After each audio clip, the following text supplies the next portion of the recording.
Hi everyone and welcome back to my channel. If you're new here, welcome. My name is Nthabi and welcome to the place where we have fun and do fun things. And one of those things is doing a review and commentary on The Wife on Showmax. And if it's something that you're interested in watching, please keep on watching.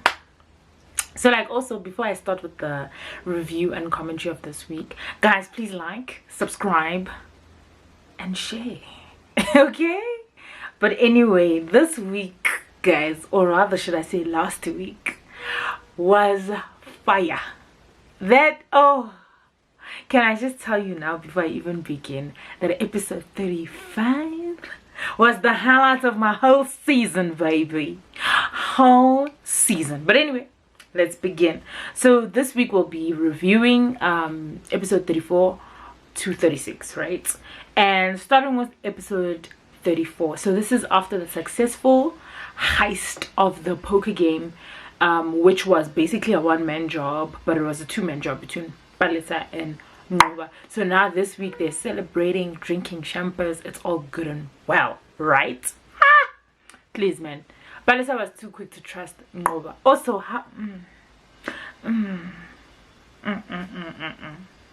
also, Nqoba's not like the man to trust. I'm sorry, if there are people to trust in the family, Nqoba is not at the top of the list for me. I mean, firstly, you guys are cheating together, so level of trust, it's shaky. So trusting him with money on top of that, and I bet you Nqoba left before the morning. Like he probably waited for her to like pass out and then picked up that money and ditched. Also, for Palesa to think that he's going to buy her something. Man, Nqoba, who can't even buy Mandisa a simple car. Or even worse, who can't even take Mandisa to a simple Swaziland. And you think that they're going to buy you a car. Ma'am, Nqoba was on the job since the get-go. Obviously, yes, it was fun for him to chow and things like that, but he was on the job. Let's not be mistaken, he's always been on the job.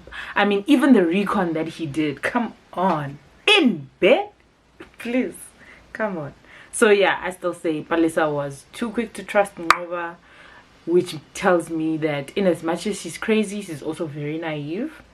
So that was sad for her, you know. And also, yo guys, I'm kind of finding those clothes, those baby clothes, really like poured salt in fresh wounds in Hlomo. And you could see like in the way that she reacted when he found those clothes. Also, he wasn't sensitive about it, but also how are you sensitive about something you don't know? You know what I mean? So that's also another thing that I had to like factor in, is the fact that this guy doesn't know that he had a child, that his wife had a child when he beat her up, and therefore they essentially lost the child, and those clothes were for that child. And obviously because Hlomo is still grieving in her own way, it's still a very, very sore spot, because I mean it's a new wound. That's what I'm saying, like by Mkhele reacting the way and being so nonchalant about it, he was pouring a lot of salt in a fresh wound, and that stung, you know what I mean? And also making it about, no, you know, you can't go to a baby shower with such a small gift, people are gonna think I'm stingy, or this family is stingy and whatever. And it's like, dude, it's not even about you. It really was never about you. But yeah, anyway, so can we have a moment for Kawe, the Woolworths of all men? Guys, can we have a moment for Kawe? So Kawe ended up taking Hlomo to work because she was too out of it to drive to work, and Kawe bumped into her in the garage, and then she took the opportunity to ask him to take her to work, right? And then we see him obviously oblige, because he's a gentleman, take her to work. But he can see that obviously something is wrong, which says a lot about Mkhele, because he couldn't even notice that his wife, emotionally, she's not there. And I guess it's because he still attributed to the fact that he beat her up, which is true, but also there's a lot more to unpack on top of like all of that happened, because a lot happened even after the beating. You know, for example, she lost a baby that she was pregnant with. So I mean, if you're an attentive husband, you can see these things. But I think also it's because Nthabi is like guilt ridden, so that's why he's like paying. He's not like he's not acknowledging the fact that she's aloof and she's emotionally like not there with him. But Kawe, being Kawe and having the soft spot that he has for Tlomu, was able to tell very quickly that, nah bruh, like, you haven't said much in the car, you seem very distant, what's going on, are you and Kyle okay? And also what even like made him ask that question was the fact that Tlomu was like, he was like, I'll tell your man to come fetch you after work. And then she was like, nah, you fetch me. And obviously, I mean, anybody could tell her, something's up here. But obviously, because she wasn't ready to talk about it, you know, she was just like, nah, everything is okay, otherwise I'll just make my way home if you don't want to take me home. And he's like, obviously no, I'll fetch you. But what I was saying though is, let's have a moment for Kawe in that black tight top and the gold chain. He was fine. Yeah, guys, yo, wait. No, Kawe is, Kawe is on another level. I don't want to lie. And just go to the arms, the chest is chesting and everything. It's just everything. I couldn't concentrate, I don't wanna lie. Because I was just like, this man is so fine. He is so beautiful. He is delivering in that department. But anyway, that's just, you know, some eye candy for the week, you know, some goodness for the week. So also, so Ngoba got back home, right? And he's packing the money away. Essentially, this is the balance for what they needed to give to the commissioner so that Zandile can potentially, you know, be released from prison, right?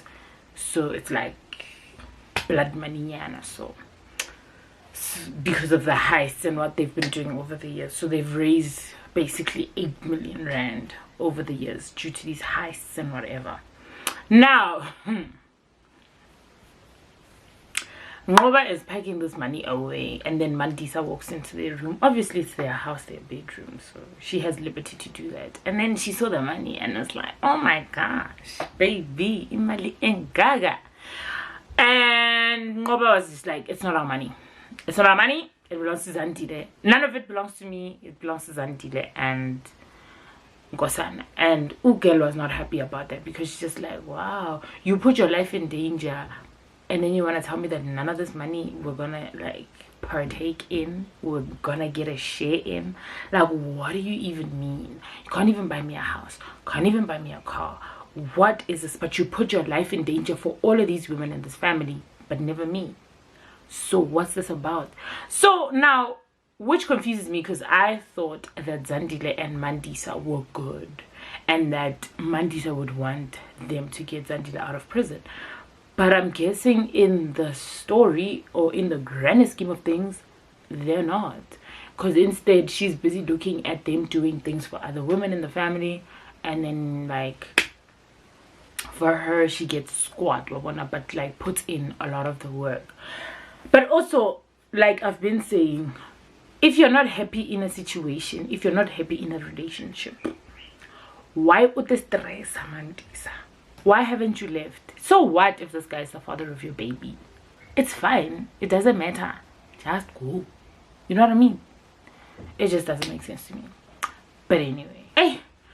Also, guys, your Shomu is on a mission. Like, she's on a mission. I think the trauma that she experienced due to Mkale is like really it's messing with her psyche, so much so that now she's like a dragon breathing fire, because she's literally alienating everyone that is in her close circle and is angry at them. So I feel like her anger is misplaced. It's valid, because of like the trauma that her husband is putting her through, but it's misplaced because now it's targeted at the people that actually really care about her, that are in her close circle, that she's now pushing away, i.e. Bontle, i.e.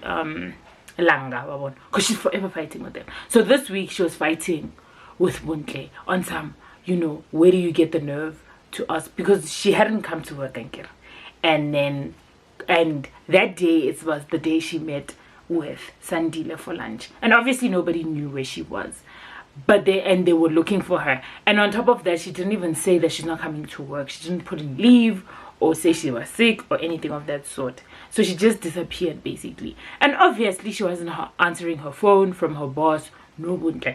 So now obviously the next thing is for them to ask her husband. So I think she was even mad at the fact that potentially buntle umopaisite, because now she can't even say that she was at work, because Mkhala knows that she wasn't at work. So what's the next best guess? You know what I mean? So her rampage and everything is just it's annoying. Also because she's man wabaiza. That's what I'm gonna say, wabaiza, because she's doing all of these things behind people's backs, but then she's not covering for herself. You know, she's not concealing it enough, so that like the people around her that she doesn't want to find out what she's actually doing find out, essentially. That's what I mean. So yeah, she's a rookie. You can just tell she's a rookie at this whole cheating thing and whatever. Well, granted, she cheated on Sandile, but like the lying, let's say the lying and stuff, she's a rookie at. But although I will say one thing, I'm glad that essentially she got the courage to tell Kawe that Mkhala beat her up again, even though granted it was via text. And my boy Kawe, the Woolworths of men. A man of action, not a man of many words.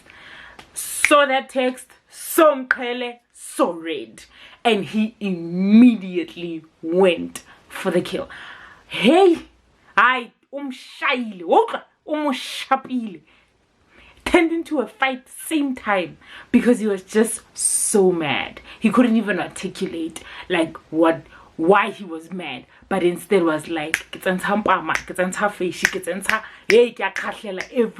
You know what I mean? A man of action. Guys, let's talk about that. Although Vela, I don't condone violence, but listen, sometimes you must give people a taste of their own medicine, because batella, and that is Mkhala watella.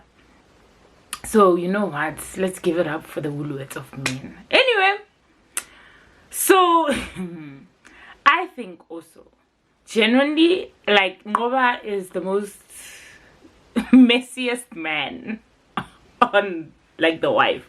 He's genuinely the messiest brother of all of them, which is not my favorite, but I do enjoy his candor and, you know, his humor and all of those things.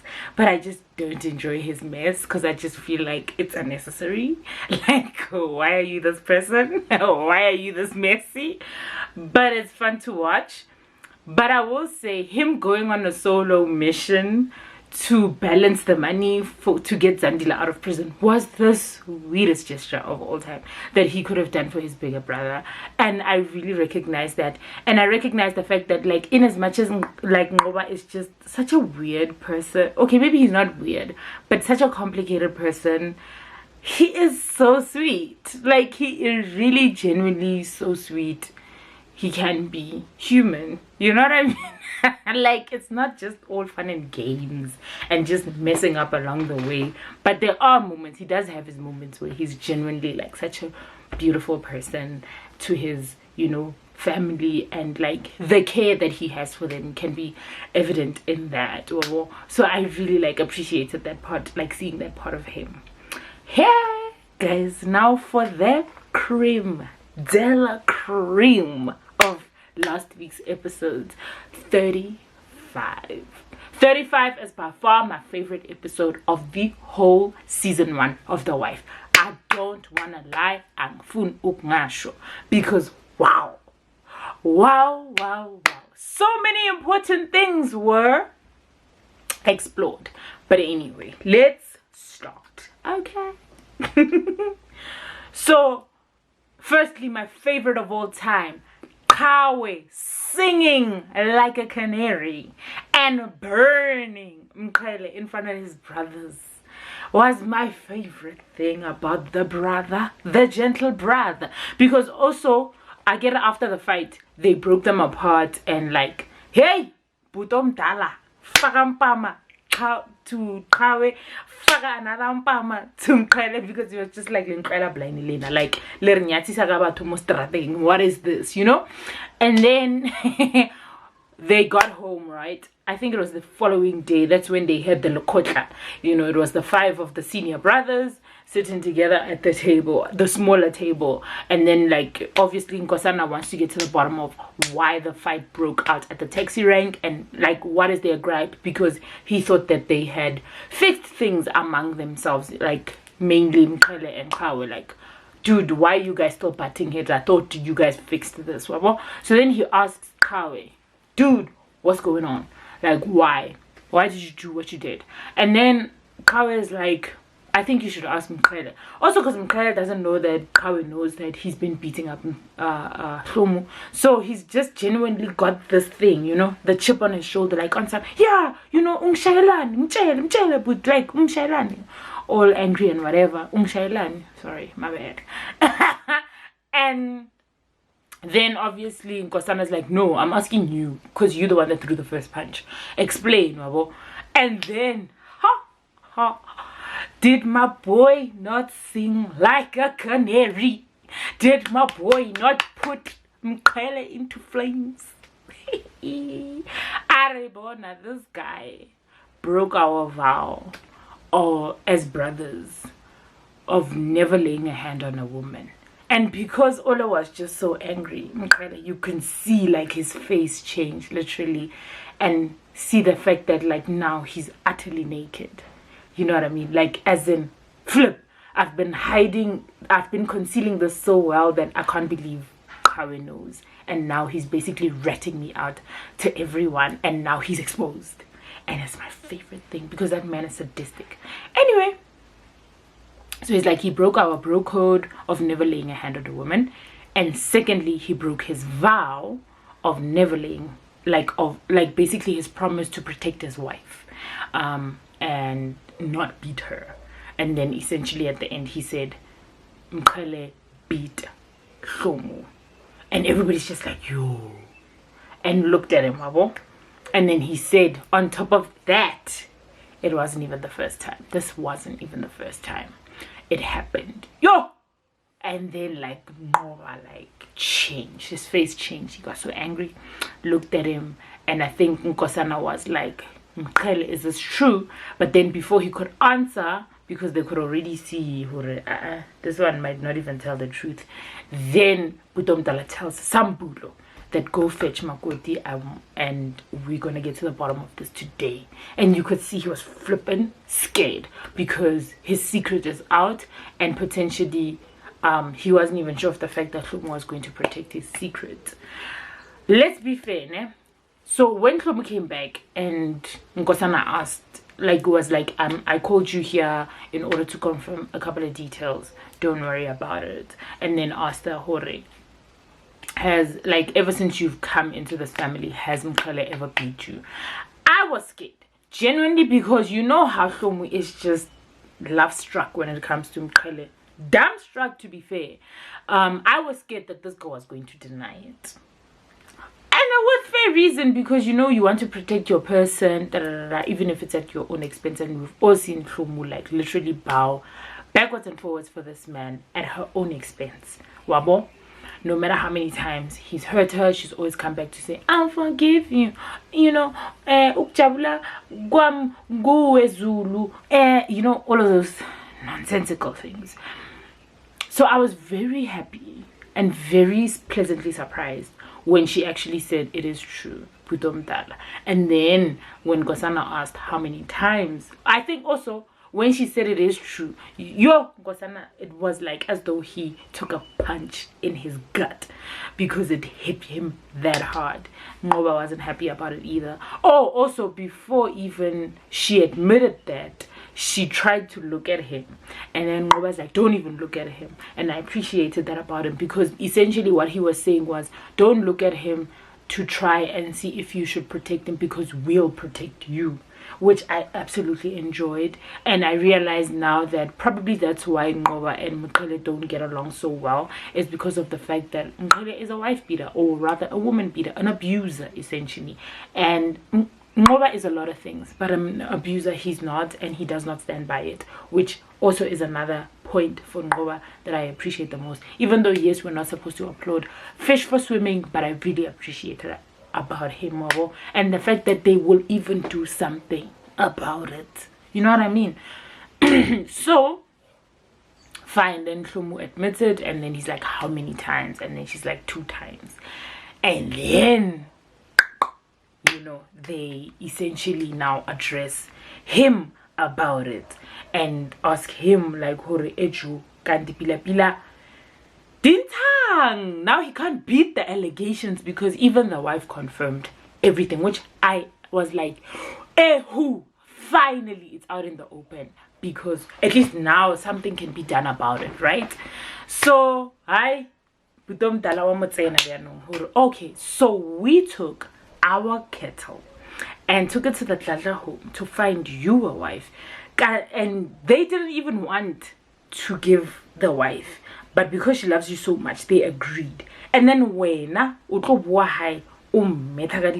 like basically, after I even told you, hore, basically putting a hand on her is the same as putting the hand on on our own mother, wabo. And obviously ngoba washebetsa mole yebo but, and then obviously Mqele is like, I'm sorry, and it's like, I'm not the one that you've been beating. There she is, apologize to her, don't apologize to me. And then obviously he's like, I'm sorry Hlomu, wara this and that, I failed you, all of that nonsense. And I love the fact that in all of this, like in this Lekotla, guys, that his whimpering touched nobody. Even Hlomu was over it. Like nobody was feeling any sympathy for him, none whatsoever. And I really, really love that. But what I want to really highlight is the fact that how they dealt with him. Because firstly, after that whole apologize, then Ngoba's like, yeah, arafetsa ka wena. Then you see him start taking off his jewelry one by one. Then you know, Ziakala manje. And then Sambulo's like, yeah, Makoti, I also really want to apologize on behalf of, you know, what Mqele has done, but obviously he has to be punished. You know what I mean? And Nthabi Ndala will decide that punishment. Hey, I was like, yes, this is how men deal with men. Okay, I do not condone violence, but sometimes you just gotta give the person a taste of their own medicine. Shapo, then obviously Nthabi Ndala is like, you know, Hlomu, what would be a befitting punishment? But also because she's punishing my husband, she was just like, you know what, guys, you'll decide it amongst yourself, but I'm not feeling okay, I gotta go. Obviously Mqele tries to stand up and like run after her, but Ngoba's like, yeah, when baby Jake, where do you think you're going? And I think also Ngoba raised a very important thing when he was like, so you want to tell me like Hlomu has been raising our children, taking care of this household, like you are essentially ungrateful, you're an ungrateful twat. in essence, I think that's what he was saying. Like, you're an ungrateful twat, because what is this nonsense? And they dealt with it like men. Well, yeah, they dealt with it like men, because at the end of the day, the two eldest brothers, Bamo Shapilen Tongwe, Bametilen Tongwe. That's the only time I'll ever say, yeah, meteng, outwelen. But also, I think And that was the second time I'm sharper because of Hoshapa Hlumu. But like, oh guys, I'm back and it's the evening. Sorry about that. My battery was rude and cut me as I was speaking about that whole rectifying of Mkhele by his brothers. Anyway, another important point I wanted to point out was the fact that, like, his excuse, Mkhele's excuse for beating up Hlumu, he's like, he has anger issues, and obviously Ngosana wasn't having that, and he was just like, bruh, we all have anger issues in this house. Who doesn't get angry in this house? And also on top of that, you get angry at me, but you don't beat me. And then he's like, no, it's not the same. And I was like, yes, please make him see that what he's saying is now making sense. Because also having anger issues doesn't give you the right to beat women. And I love the fact that how he made an example with himself. He's like, you get angry at me all the time, but you never lay a hand on me. So why does it make it okay for you to lay a hand on your wife? Like, why does it make it okay to take your anger out on your wife? Like, are you hearing yourself? Anyway, and also I think because also he was like, no, it's not the same. I think it's because of my childhood trauma. Sharp, we know that these people have experienced hectic childhood trauma, but even before he could explain, Baba was like, childhood trauma, way, bruh, when we were there to protect you, when we were there your whole childhood. And I was like, that's another thing. But anyway, but like, yeah, he was right in saying that he does have childhood trauma. He knows there's something wrong with him. He knows that he has trauma, and that, like, he needs help. But will he get the help? Obviously not, because he's prideful. But then also, then he told them that, no, this is the trauma that I'm talking about. Basically, I saw them kill our mother. I saw it with my own eyes. And then I love how Kawa just comes in and it's like, I also saw our dad get killed. They put a spear in his heart. But you've never seen me raise my hand on a woman. That never gave me the right to ever raise my hand on a woman. And I was like, thank you. Thank you. I think essentially what that conversation and that Lokotla did for me is to show that when it comes to issues of violence and abuse, it's a men's issue. Like, it doesn't matter what we do to protect ourselves. But essentially, once the men in your life start holding you accountable and actually deal with your trash, that's when I feel like the real work begins. Like, there's only so much we can do as the women. There's only so much we can do as the victims when it comes to these perpetrators. But when it's their friends, when it's their brothers, when it's their uncles, when it's their fathers actually dealing with them, I feel like that's where the real change comes in. And I saw someone even say on Twitter that if anything, this episode showed us that dealing with issues of abuse, men are literally the people that can make things like happen. Or rather, by men dealing with it and dealing with the people that are the perpetrators, that's when the real change can actually happen. And I absolutely believe that, because also abusers thrive in complacency, in the people around them being complacent, in the people around them making excuses for them. And I love how these brothers showed that in actual fact, guys. Oh, really? Anyway, I love how, these brothers showed accountability, held him to account, and actually held his crap to his face to say that none of the excuses that you made hold up water. None of the things that you say give you the right to do what you're doing. It is not right. It is not something that we believe in this family. You've never seen any one of us do this. Like, we've modeled, good relationships with the women in our lives. So where do you even pick this up? And then further giving him a taste of his own medicine. That was the cherry on top. Giving him a taste of his own medicine. And you could see how angry that they were. Like, on some, where do you even get this? Mkhele, like, you've never seen our father raise his hand on our mother, ever. You've never seen women being mistreated the way you've been mistreating your wife. Whom has given you no reason? Not that anyone gives anyone a reason to mistreat them, but like, really, it is absolutely ludicrous.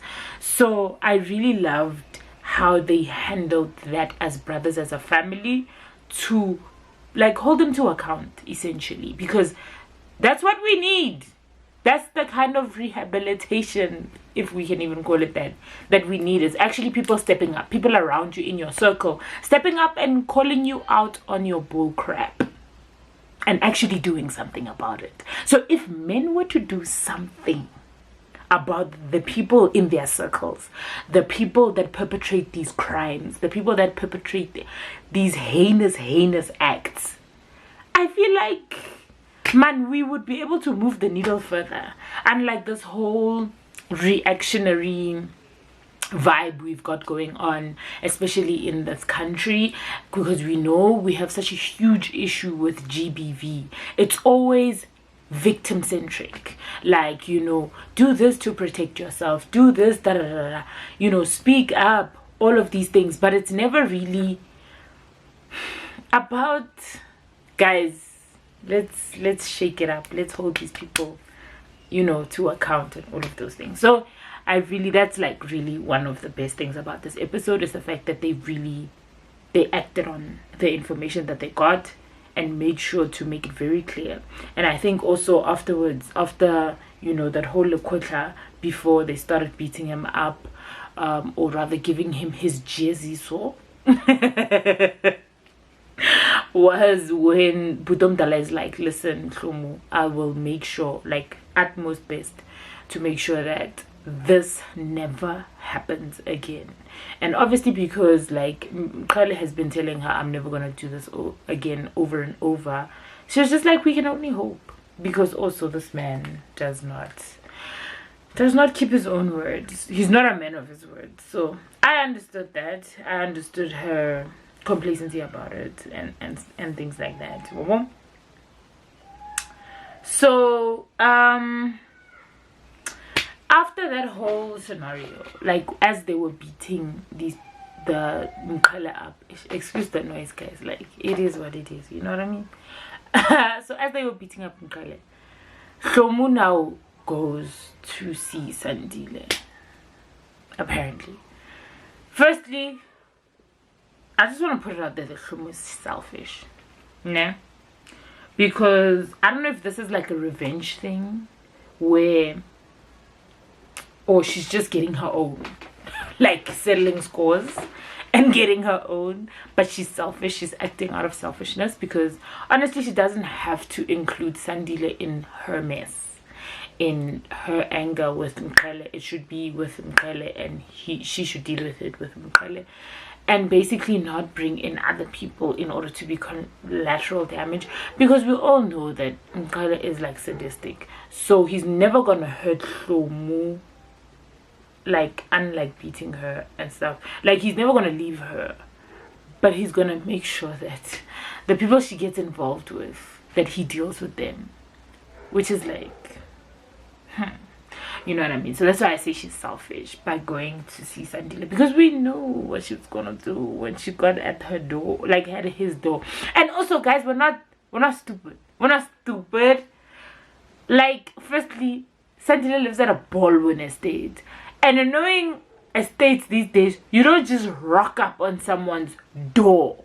They have to call, give you a code, or you have to get a code prior.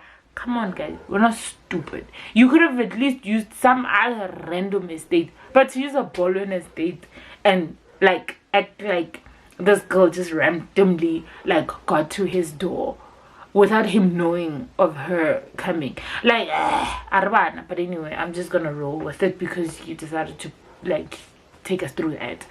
But like, you could tell the moment she got to the door that this woman had ulterior motives, and I think it was more of a revenge thing. Like, she really, like, obviously, yes, let's say she wanted it, she was there for the D, like nothing else. She wasn't there to talk to Sandile, to catch up. She was there for the D, ne?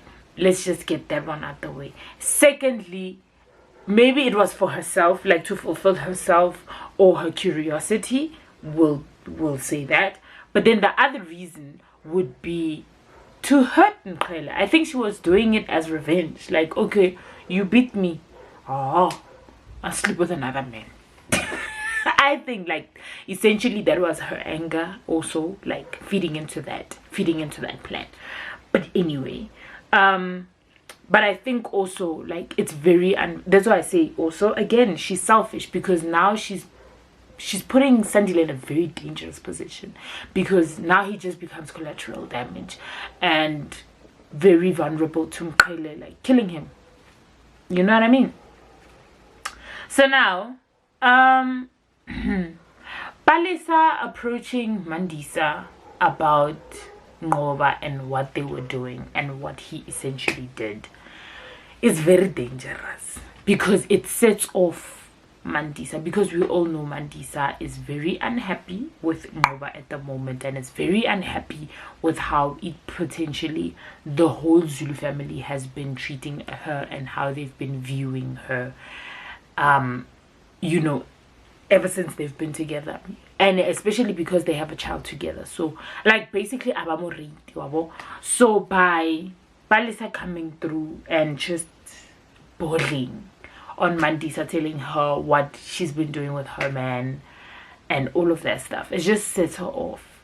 And with Mandisa anything is possible, and we've seen at the end of this episode, or rather at the end of the next episode, what like why I say this is very dangerous, what Palisa did, and how basically she doesn't know her place. Palisa doesn't know her place. As a side, I feel like you must know your place, guys.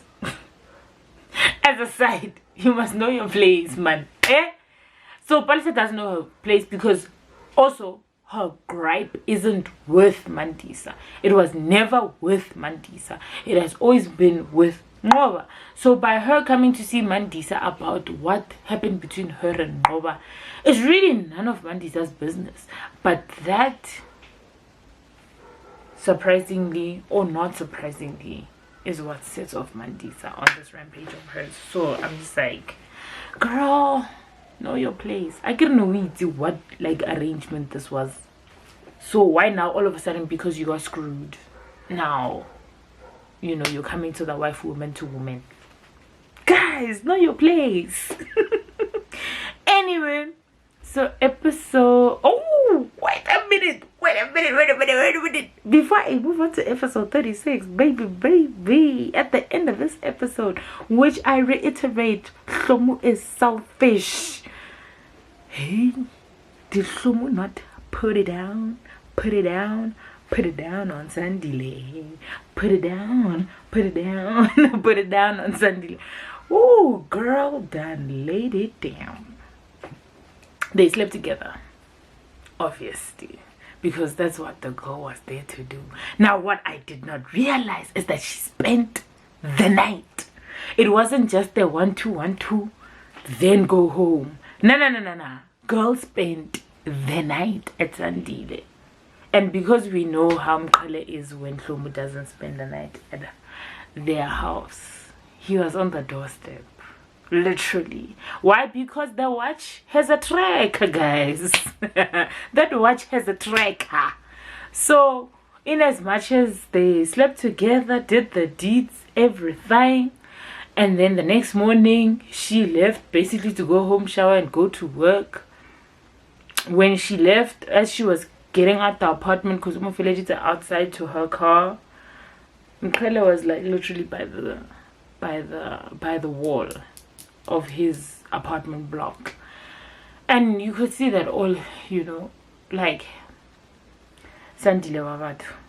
It's either Nabatlo Mohobata or Bailum Molai. So I'm not ready to find out what's gonna happen Pila this week. But anyway, we'll see what happens. So episode 36 now. Guys, Mkhele obsessive. And I feel like Utlonyakobulaya Sandile. Nah. Especially with like the whole standing in, like, also, how did he get access to his apartment building? Yes, I know he knew where Hlomu was on account of the tracker, but how did he get access to the building? Like, well, not the building, but rather the apartment complex. This man. So anyway, so essentially Hlomu went to work, right? And then Bontle saw the love bite, and then busy going on and on. Also busy going on and on about how Mkele, like, is so dramatic. We know, you know, he loves you, but also to leave such a hickey on your neck. Can't know, babes. That hickey was left by Sandile. So she had to, like, obviously put foundation on it and conceal the evidence, right? So anyway, when she went back home, she finds her husband sitting in the dark, right? And she switches on the lights and is on some, you know, why are you sitting in the dark? And obviously, because he's in like a trance of some sort, he's like, I've been waiting for you, come here, you know. And after he said, like, come here, because she was like at the other end of the room, she was like, and I felt that, because Kilabona, like, where she was just like, that sigh felt like a defeated woman. That sigh felt like, here we go again. He's probably gonna punch me. He's probably gonna slap me around. He's probably gonna... That sigh was painful, because at that point you could tell it's like, I can't fight this, bruh. Let's just get it over and done with. Essentially, that's what I got from that sigh. And it was very scary and very painful. But then obviously, you know, he flipped the script and was just like trying to be sentimental and whatever, telling her how much he loves her and how much, you know, all of that stuff that I don't really care about. Guys, and this is the last thing about episode 36 that I want to talk about. So Mandisa thought it was a good idea to burn money, a whole, let's say, 8 million rand, because that's what I'm suspecting she burned. She didn't just burn 2.5 million. I think she burnt the whole 8 million. And also because I think what exacerbated that was the fact that she overheard, like, when Nkosana was basically thanking them for their hard work for over the years, putting their lives in danger in order to put this money together to get Zaza out of jail. And then obviously he told Ngoba that, you know what, when I owe you big time, because he's the one that got like the last 2.5 million together in order to just balance out the money, because they only had like 1.5 million, because they only had like 6.5 or 6 million, something like that, like the last 2 million, something like that, guys. So he was thanking him like on some, you know what, I owe you, like, and I'm like, you know, when the time comes, I'm going to really repay you for this wonderful gesture that you've done for me. And Ngoba was so proud of it. He was even telling the brothers that Bona chowing that commissioner's wife was a job and a half, but it needed to be done. This is the guy that basically put the money together, and these are basically the lengths that I had to go through in order to put this money together. So I was just like, hey. So she overheard that, and that's what sent her over the edge, and she just burned the money. Also, ma'am, why are you not taking that money? Why are you burning it? Like, I don't understand Mandisa, guys. I really don't understand this woman. I really don't understand it. But yeah, anyway, they found out, and then Nkosana was just like, she has to die. She has to die. Took out the gun on her. Obviously, she ran. But we'll see what happens this week with that. But safe to say that I think Mandisa's gonna die. I don't know. I'm not too sure though. I'm not sure.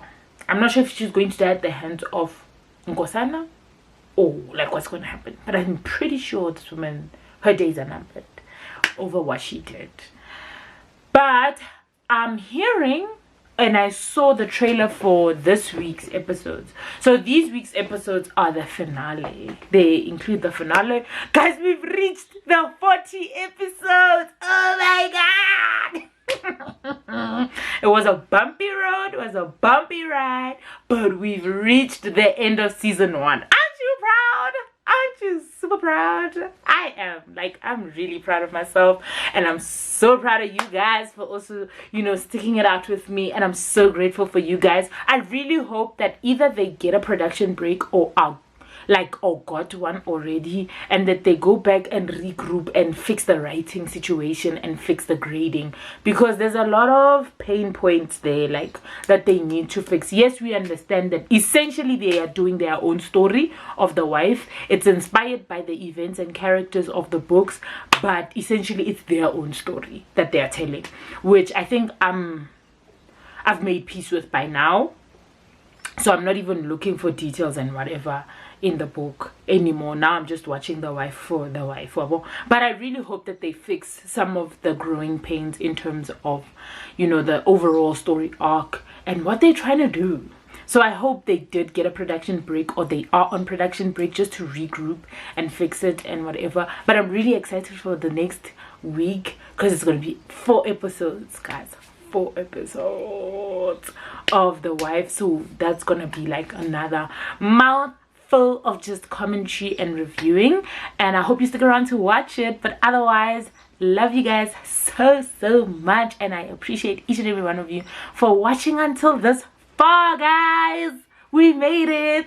But otherwise, please don't forget to like, comment, share, and subscribe. And please, you know, tell me what you enjoyed about these episodes, and what you've identified, and what important points maybe I missed out on or I didn't see. And let's just have a conversation about it in the comment section. But otherwise, guys, see you guys next week. Mwah! Bye.